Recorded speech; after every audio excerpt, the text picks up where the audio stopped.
Assalamualaikum warahmatullahi wabarakatuh. Pada kesempatan ini saya ingin menyampaikan laporan kemajuan penelitian disertasi doktor dengan judul penerapan pupuk organik cair teknologi nano pada sistem budidaya hidroponik berkelanjutan untuk ketahanan pangan perkotaan dengan Ketua Peneliti Profesor Dr. Abdul Razak MSI, anggota Dr. Heldi MSI PhD, dengan saya sebagai mahasiswanya Resti Fevria. Pendahuluan. Nah, pangan merupakan salah satu kebutuhan dasar manusia. Salah satu, bentuk kebutuhan itu adalah dalam bentuk sayuran. Pada tahun 2020 sebanyak 56,7% penduduk Indonesia tinggal di daerah perkotaan, serta akan terus mengalami peningkatan hingga 66% di tahun 2035. Ini adalah menurut data BPS pada tahun 2020. Implikasi dari perkiraan ini adalah tuntutan kebutuhan pangan khususnya sayuran akan lebih tinggi dan diiringi dengan revolusi hijau di bidang pertanian. Nah, upaya yang dapat dilakukan untuk memenuhi permintaan sayuran di masyarakat salah satunya adalah dengan menerapkan sistem budidaya hidroponik. Hidroponik merupakan teknik budidaya tanpa menggunakan media tanah untuk pertumbuhannya. Metode ini sangat efektif dikembangkan di lahan sempit, seperti di wilayah perkotaan, serta dapat meningkatkan produktivitas sayuran.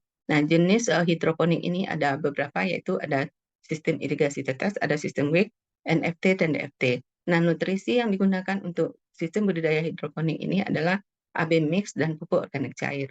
Keuntungan menggunakan budidaya hidroponik ini adalah dapat mengurangi pencemaran air dan dapat dilakukan di lahan sempit. Yang ketiga, dia juga memiliki nilai jual yang tinggi. Yang keempat, mudah dalam perawatannya. Namun, di samping keuntungan, hidroponik ini juga memiliki kekurangan. Di antaranya yaitu kemampuan substrat untuk menahan air lebih kecil dari media tanah. Kemudian pertumbuhan tanaman tidak ideal dan terjadi pengendapan nutrisi.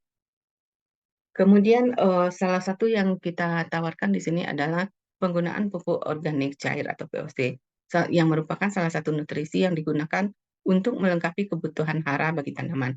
Pupuk organik cair terbuat dari beberapa jenis bahan organik. Nah, pada proses pembuatan POC dapat dikombinasikan dengan teknologi nano yang bertujuan untuk memperkecil ukuran dari gelembung gasnya, serta mempermudah tanaman menyerap nutrisi pada media tanam.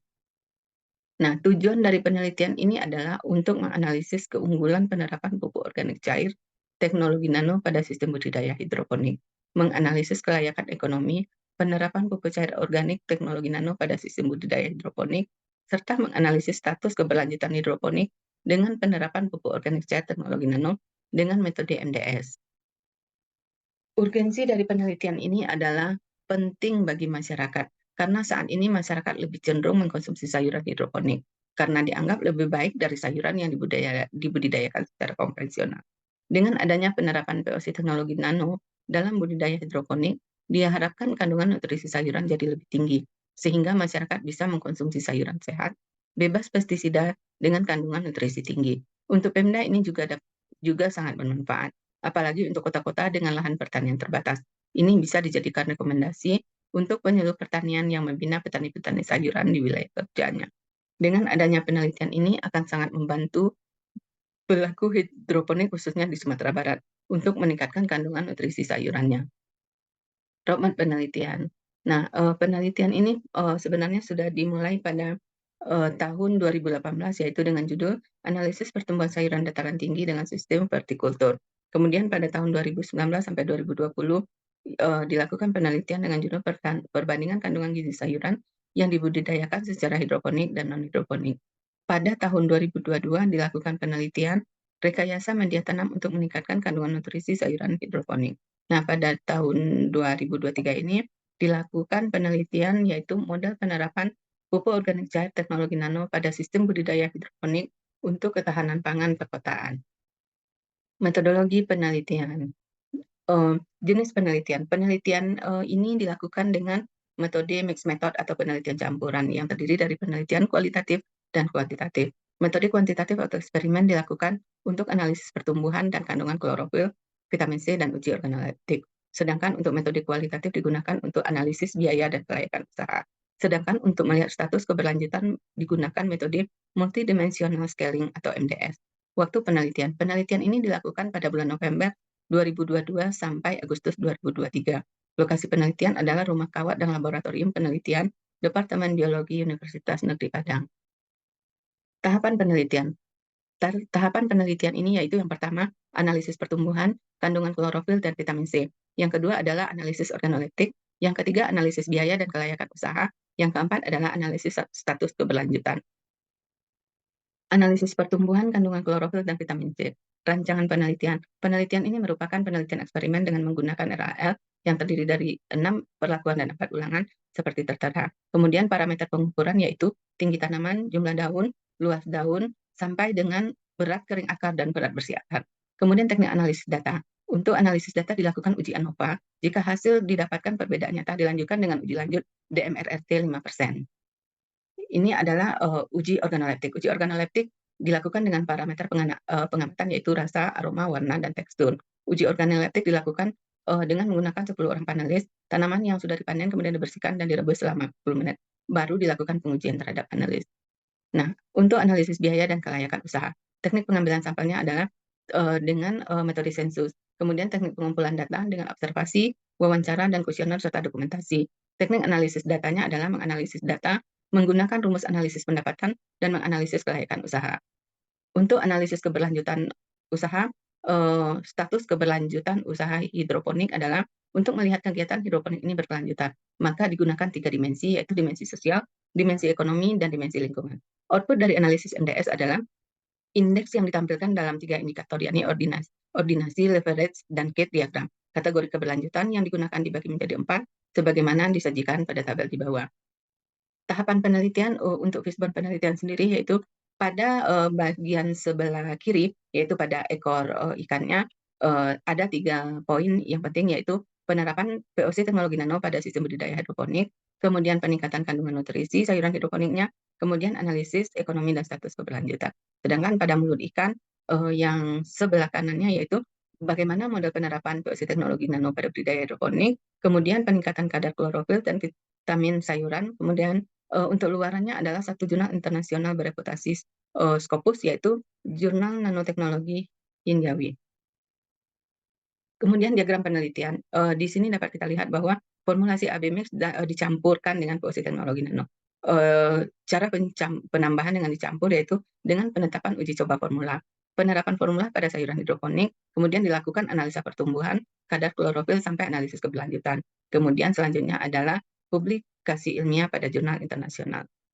Untuk hasil penelitian, nah ini adalah data penelitian parameter pertumbuhan dilakukan terhadap tinggi tanaman, hasilnya dapat dilihat sebagai berikut. Kemudian dilakukan berat basah juga, berat kering, jumlah daun, luas daun, kandungan klorofil, kemudian kandungan vitamin C, berat kering akar dalam bentuk gram, kemudian berat basah yang dilakukan terhadap bayam hijau dan pakcoy, kemudian uji organoleptik yang dilakukan terhadap rasa, aroma, warna, dan tekstur. Dan kemudian uji organoleptik bayam hijau juga dilakukan terhadap rasa, aroma, warna, dan tekstur. Nah, ini adalah hasil pendapatan bersih data penelitian analisis biaya dan kelayakan usaha. Ini hasil pendapatan bersih yaitu dengan air nano ditambah 75% AB mix dan 25% VOC. Ini adalah berdasarkan hasil terbaik yang sudah dilakukan terhadap indikator dan parameter pertumbuhan. Perbandingan analisis biaya dan kelayakan usaha. Nah, dari sini dapat terlihat bahwa kontrol yaitu hanya dengan menggunakan AB mix, kemudian pada perlakuan terbaik yaitu dengan penambahan 25% VOC teknologi nano. Nah, berdasarkan analisis biaya yang dilakukan, dilihat bahwa pendapatan bersih yang perlakuan terbaik itu lebih tinggi dibandingkan kontrol. Jika dilihat dari efisiensi usahanya, perlakuan terbaik lebih efisien dibandingkan kontrol. Hal ini dikarenakan biaya yang dikeluarkan pada perlakuan terbaik yaitu penambahan VOC nano 25% lebih kecil dan memberikan hasil panen yang lebih banyak. Nah, ini adalah hasil penelitian terhadap status keberlanjutan dari budidaya hidroponik dengan penambahan 25% terhadap penerapan VOC teknologi nano. Hasil MDS pada dimensi ekonomi, hasil analisis leverage pada dimensi ekonomi terdapat 2 atribut sensitif yang memiliki nilai RMS yaitu stabilitas pasokan dan produktivitas. Nah, pada dimensi sosial, hasil analisis leverage pada dimensi sosial terdapat satu atribut yang memiliki nilai root mean square, yaitu keterampilan kerja di bidang hidroponik atau tanaman. Sedangkan hasil MDS dimensi lingkungan, terdapat 3 atribut yang memiliki nilai root mean square RMS, yaitu keberadaan sumber air, temperatur rata-rata, dan pelestarian lingkungan.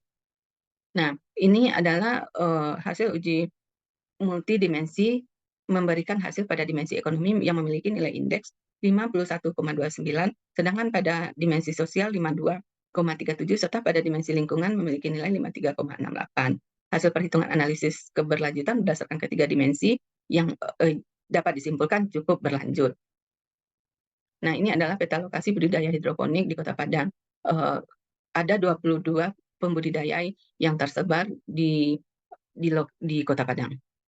Nah, pemasaran sayuran hidroponik di Kota Padang itu ada di beberapa lokasi seperti Basko Grand Mall, Transmart, Budiman Ulak Karang, Ramayana, dan Dallas Swalayan. Nah, ini adalah pembahasan bahwa penerapan teknologi nano pada penelitian ini bertujuan untuk memecahkan gelembung-gelembung gas pada media tanam dan pupuk organik cair menjadi ukuran nano sehingga membuat tanaman lebih mudah untuk menyerap kandungan hara pada larutan nutrisi. Nah, pemberian POC nano pada tanaman yang dibudidayakan dengan sistem hidroponik berpengaruh terhadap pertumbuhan tanaman yang meliputi tinggi tanaman, berat basa, dan lain-lain. Ini untuk uji organoleptik dan analisis kelayakan usaha, bahwa analisis biaya yang nilainya lebih besar dari satu menandakan bahwa perlakuan tersebut layak untuk dikembangkan dan akan memberikan keuntungan serta pendapatan yang besar.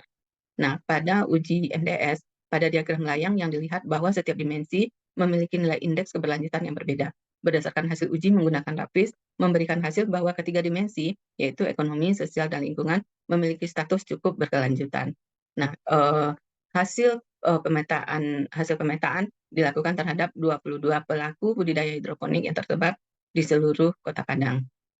Nah, ini adalah novelty dari penelitian ini, bahwa hasil terbaik penerapan teknologi nano pada VOC dalam budidaya hidroponik itu didapatkan pada penambahan 75% ABMIC ditambah 25% VOC nano. Nah, ini dapat dilihat di sini bahwa semuanya kita lakukan ya, ada pada faktor lingkungannya, ada dimensi ekonomi, ada dimensi keberlanjutan, dan kita juga melihat dari segi sosial dan biotik, kemudian ada abiotiknya. Peran, luaran, dan jadwal penelitian. Nah, ini peran dan tugas dari masing-masing ketua, anggota, dan mahasiswa. Ini adalah jadwal penelitian, dan ini adalah realisasi anggaran 70% penelitian. Nah, luaran penelitian. Hasil penelitian ini telah disubmit pada jurnal internasional terindeks Scopus atau Q3, yaitu pada jurnal Taijo, Science and Teknologi Asia dengan link jurnal seperti ini. Ini adalah bukti submit pada web Science dan Teknologi Asia. Nah, ini adalah bukti submit dan artikel yang sudah disubmitkan. Kesimpulan bahwa penggunaan pupuk organik cair teknologi nano secara statistik berpengaruh terhadap pertumbuhan tanaman, yaitu berbeda nyata pada indikator pertumbuhan. Nah, saran yang bisa diberikan setelah dilakukan penelitian ini adalah perlu dilakukan sosialisasi kepada masyarakat bahwa pupuk organik cair bisa meningkatkan pertumbuhan tanaman hidroponik, kandungan klorofil dan kadar vitamin C, serta bisa menurunkan biaya produksi dan meningkatkan pendapatan petani hidroponik. Kemudian perlu dieksplorasi sumber-sumber alami sebagai bahan dasar pupuk organik cair sehingga bisa menggantikan pupuk kimia secara utuh. Nah, hanya itu yang bisa saya sampaikan pada kesempatan ini. Terima kasih. Wassalamualaikum warahmatullahi wabarakatuh.